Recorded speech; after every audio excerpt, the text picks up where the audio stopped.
What's up anh em, Tùng Chôn đây. Trên tay mình đang là một cái adapter chuyển từ cổng Lightning sang jack cắm tai nghe 3,5mm và nó có mức giá là 2,5 triệu đồng. Và cái adapter này nó có cái gì mà nó có cái trị giá lên tới 2,5 triệu đồng? Liệu nó có mạ vàng bên trong hay là đính đá quý kim cương hay là được dán da cá sấu hay không? Thì ngày hôm nay chúng ta sẽ cùng nhau mở hộp nhé.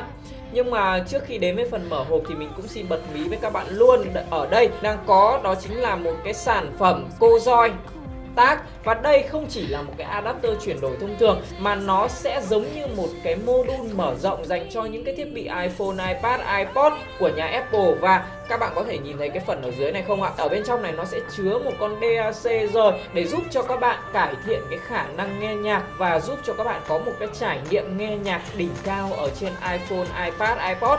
Nếu như bạn nào không biết thì trước đây ở trên một cái thiết bị ví dụ như là LG G5 cũng đã từng sử dụng một cái thiết kế module, nhưng mà sau đó thì hãng đã không còn làm cái thiết kế đó nữa bởi vì thực sự là nó không hỗ trợ gì nhiều.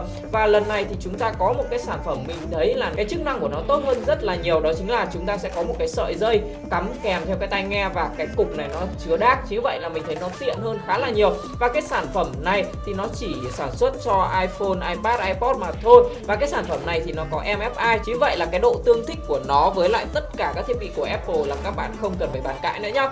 Hộp của sản phẩm được làm rất là đẹp, cứng cáp, rất theo phong cách của Apple, mặc dù đây là một cái hãng sản xuất đến từ Hồng Kông, không phải là của nhà Apple sản xuất.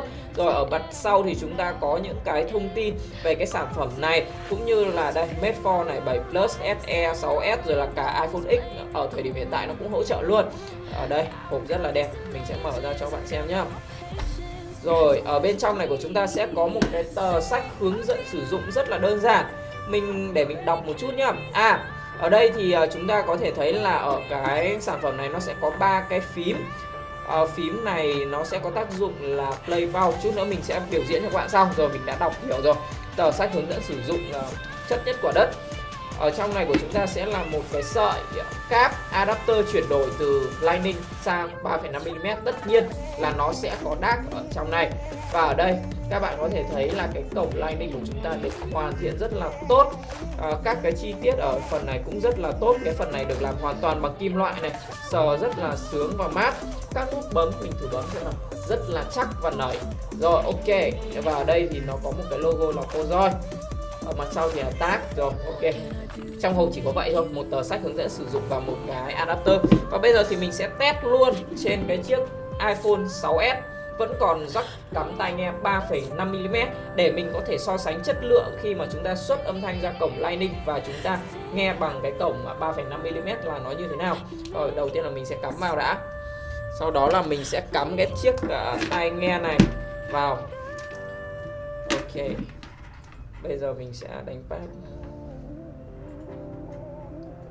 Đầu tiên thì mình sẽ thử chức năng của các cái nút ở cái sản phẩm này nhá. Đây là nút tăng giảm âm lượng này. Ok, hoạt động rất ok. Đó, đây là nút chơi nhạc, nhưng mà bây giờ mình sẽ bật cái Zing MP3 lên.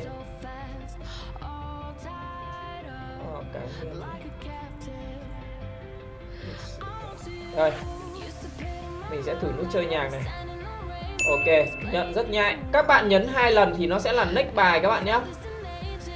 Đó, 2 lần là next bài, 3 lần là quay trở lại bài, rất là hay. Và đến đây thì các bạn hỏi là tại sao một cái adapter nó lại phải trang bị 3 cái nút này? Bởi vì là đây, cái sản phẩm tai nghe này của mình thì nó là một cái tai nghe chuyên để tai nghe, chính vậy nó sẽ không có phần mic cũng như là 3 cái phím để điều khiển. Chính vì vậy cái adapter này nó còn giúp cho chúng ta mở rộng cái khả năng cái tai nghe của chúng ta.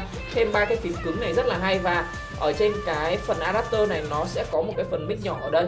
Chính vậy là sẽ giúp cho những cái tai nghe không có mic sẽ trở thành những cái tai nghe có mic, rất là hay. Và mình cũng đã trải nghiệm qua cái khả năng nghe nhạc khi mà mình cắm tai nghe vào cái adapter này thì thực sự là nó rất là ngon hơn khá là nhiều so với việc mình nghe thông qua cái việc là mình cắm cái tai nghe truyền thống vào cổng 3,5mm.